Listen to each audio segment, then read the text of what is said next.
السلام علیکم۔ حدیث مبارکہ۔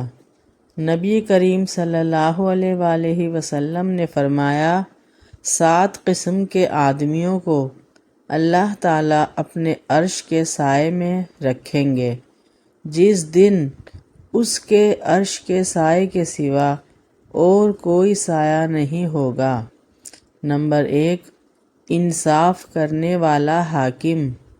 نمبر 2، وہ نوجوان جو اللہ تعالیٰ کی عبادت میں جوان ہوا ہو۔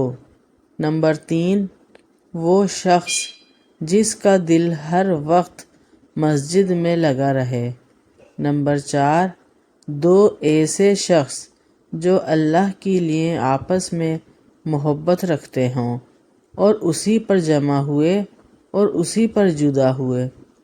نمبر 5، ایسا شخص جسے کسی خوبصورت عورت نے بلایا لیکن اس نے جواب دیا، میں اللہ سے ڈرتا ہوں۔ نمبر 6، وہ انسان جو صدقہ کرے اور اس درجے چھپائے کہ بائیں ہاتھ کو بھی خبر نہیں کہ دائیں ہاتھ نے کیا خرچ کیا ہے۔ اور نمبر 7، وہ شخص جو تنہائی میں اللہ کو یاد کرے اور اس کی آنکھوں سے آنسو بہنے لگیں۔ یہ 7 قسم کے لوگ قیامت کے دن اللہ کے عرش کے سائے کے نیچے ہوں گے اور اس دن کوئی اور سایہ نہیں ہوگا۔ رسول اللہ صلی اللہ علیہ وآلہ وسلم نے ارشاد فرمایا، جو آدمی خونی رشتوں سے قطع تعلق کرے وہ جنت میں داخل نہیں ہوگا۔ رسول اللہ صلی اللہ علیہ وآلہ وسلم نے ارشاد فرمایا، جو مہمان نوازی نہیں کرتا اس میں کوئی خیر نہیں۔ مسند احمد کی حدیث۔ نبی کریم صلی اللہ علیہ وآلہ وسلم نے ارشاد فرمایا، اللہ تعالی ہر معاملے میں نرمی کرنے کو پسند فرماتے ہیں۔ رسول اللہ صلی اللہ علیہ وآلہ وسلم نے ارشاد فرمایا، جس نے کسی کی زمین میں سے کچھ حصہ ناحق لے لیا تو قیامت کے دن اسے 7 زمینوں تک دھنسایا جائے گا۔ صحیح بخاری۔ رسول اللہ صلی اللہ علیہ وآلہ وسلم نے ارشاد فرمایا، ہر امت کی آزمائش کسی نہ کسی چیز میں ہے اور میری امت کی آزمائش مال میں ہے۔ جامعہ ترمذی۔ رسول اللہ صلی اللہ علیہ وآلہ وسلم نے ارشاد فرمایا، جو مسلمان مجھ پر درود پڑھتا ہے اس کے لیے فرشتے استغفار کرتے ہیں۔ ابن ماجہ۔ رسول اللہ صلی اللہ علیہ وآلہ وسلم نے ارشاد فرمایا، جو کسی کا قصور معاف نہیں کرتا تو اللہ تعالیٰ بھی اس کا قصور معاف نہیں کریں گے۔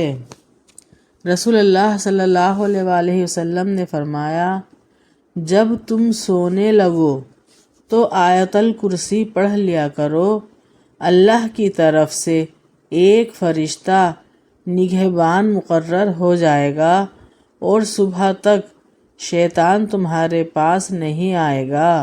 صحیح بخاری۔ هو اللہ الرحیم، جو ہر نماز کے بعد 7 بار پڑھ لیا کرے، انشاءاللہ شیطان کے شر سے بچا رہے گا اور اس کا ایمان پر خاتمہ ہوگا۔ رسول اللہ صلی اللہ علیہ وآلہ وسلم نے ارشاد فرمایا، اگر تم اتنے گناہ کر لو کہ تمہارے گناہ آسمان تک بھی پہنچ جائیں مگر اس کے بعد تم توبہ کر لو تو اللہ تعالیٰ تمہاری توبہ قبول کر لیں گے۔ ابن ماجہ۔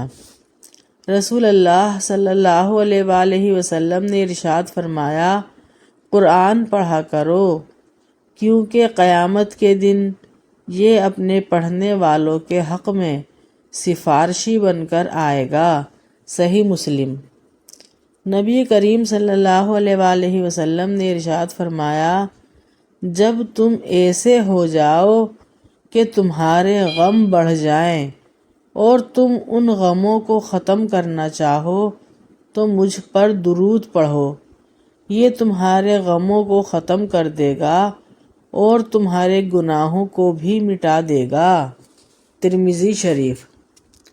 نبی کریم صلی اللہ علیہ وآلہ وسلم نے ارشاد فرمایا، اپنے آپ کو، اپنی اولاد کو، اپنے خادموں کو اور اپنے مال کو بد دعا نہ دو، ایسا نہ ہو وہ گھڑی قبولیت کی ہو اور تمہاری دعا قبول ہو جائے۔ سنن ابی داؤد۔ نبی کریم صلی اللہ علیہ وآلہ وسلم نے ارشاد فرمایا، الحمدللہ ترازو کو بھر دیتا ہے۔ صحیح مسلم۔ اللہ تعالیٰ فرماتے ہیں، میری محبت تو دیکھو، جو فرشتے شام کو تمہارے گناہ میرے پاس لے کر آتے ہیں، میں صبح انہی کے ہاتھ تمہارا رزق بھیجتا ہوں۔ سبحان اللہ۔ رسول اللہ صلی اللہ علیہ وآلہ وسلم سے پوچھا گیا، سب سے افضل انسان کون ہے؟ تو آپ صلی اللہ علیہ وآلہ وسلم نے فرمایا، ہر وہ شخص جو دل کا صاف اور زبان کا سچا ہو۔ ابن ماجہ۔ نبی کریم صلی اللہ علیہ وآلہ وسلم نے ارشاد فرمایا، جو شخص پابندی سے استغفار کرتا ہے، اللہ تعالیٰ اس کے لیے ہر تنگی سے نکلنے کا راستہ بنا دیتے ہیں۔ سنن ابی داؤد۔ رسول اللہ صلی اللہ علیہ وآلہ وسلم نے ارشاد فرمایا، رشک کے قابل تو دو ہی لوگ ہیں، ایک وہ جسے اللہ نے قرآن کی نعمت دی اور وہ شب و روز اس کی تلاوت میں مشغول رہتا ہو، اور نمبر دو جسے اللہ نے مال دیا ہو اور وہ دن و رات راہ خدا میں خرچ کرتا ہو۔ صدقے سے عمر میں اضافہ۔ رسول اللہ صلی اللہ علیہ وآلہ وسلم نے ارشاد فرمایا، مسلمان کا صدقہ اس کی عمر میں اضافہ کرتا ہے اور بری موت سے بچاتا ہے۔ اللہ تعالیٰ اس کے ذریعے تکبر اور فخر کی بیماریوں کو زائل کرتا ہے۔ نبی کریم صلی اللہ علیہ وآلہ وسلم نے ارشاد فرمایا، بندے کو اللہ کے ذکر سے بڑھ کر عذاب سے بچانے والی کوئی چیز نہیں۔ ترمذی شریف۔ جبل نور کا وہ پہاڑ جہاں پر پہلی وحی نازل ہوئی۔